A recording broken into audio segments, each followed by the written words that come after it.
Welcome again this press conference. Thanks, Team Vitality, for joining us. We are going to start with some questions from the media in the call. Once again, thank you for your time. And we are going to start. Please raise your hand, and we will start with Arnab. Hey guys, commensuration on the loss. My question is open to actually everyone. How after this loss, does the team looks going forward for the tournament, because it has been one of the biggest upset till now. Uh, of course, it's not something that people professional players like you would take it too much seriously, just because it's a tournament. But after the initial lost on the first map, how do you guys come back again, then go and win bind, and go and win the second map, and then going to the third map? So as a team, what makes you guys reset after these type of scenarios, and what do you think was one of the reasons which made you guys face this loss? First of all, I don't think it's an upset. Obviously, like for a region you don't know much about, it's obvious they have good players and good teams, and people always play the assume game, and they assume that someone is worse than someone else, which is not true. I think trexx Esports is a really good team from their region, and obviously we still have a long way in terms of what experience we have on the international stage, which we don't have yet. I mean, we as a team, we're still very new to all of this, and yeah, I just want to start off by saying, first of all, it's not an upset.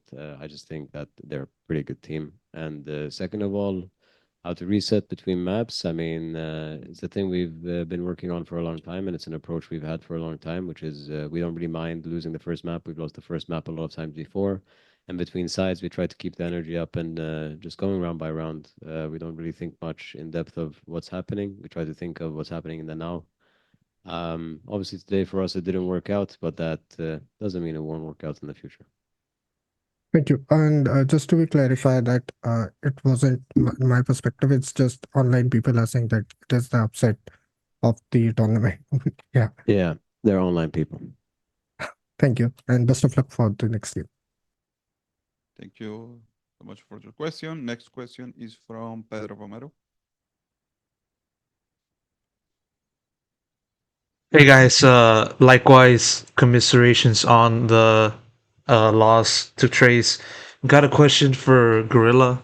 Sort of similar to the first one that was asked, but more so just I want to ask for your takeaways from observing Trace Esports, and what are some of the biggest strengths that you've seen from your point of view in taking them on, and exactly how much of an obstacle were they to you guys for the entirety of this series, especially like also in the second half of Bind, given that they won seven straight rounds to clinch the series on attacking side.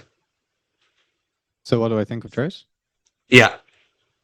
I think they played some of the best Ascent attack macro that we've played against. I think the only team that did it similar or played on a similar level was Foot when we played them back in stage one. So I think their Ascent attack macro is exceptional. It's definitely better than almost every team in Europe. On Bind, obviously, they just ran at us. So I don't think there's much that we can say about that. But no, I think they're, as Sayf said, I think they're a really good team. Like at the end of the day, I don't really see a world where upsets happen at champs. Like everyone deserves to be here. And yeah, like in prep, they looked pretty solid. So we knew that it wasn't just going to be a walk in the park.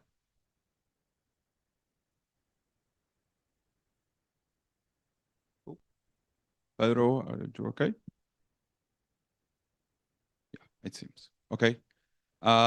We still have some space for more questions. So anyone who wants to raise his hand. Arnab, yep. Hi again. This question is for Rana.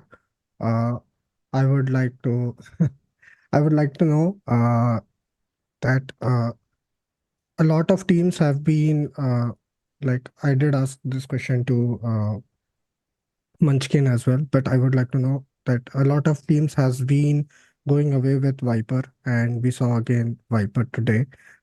After the nerfs, how viable do you think she is in the current meta? And if not, why do you think so? I mean, from what I've experienced, it's like she's still viable. She can still be played easily on a lot of maps. I think she's really good. Like you can't really play without her. So the nerf, sure, it hurt a lot, but you know, back then I wasn't a Viper player, so it didn't hurt me as much because I wouldn't really know. But now, like looking at the new Viper after the nerfs, like it is hard, like let's say, but I still think it's really viable and it's still being played on a lot of maps. Thank you. Okay. Okay, with this question, we conclude the press conference. Thank you, Team Vitality, for your time, and we expect more from you in the future. Thank you. Thank you. Thank you.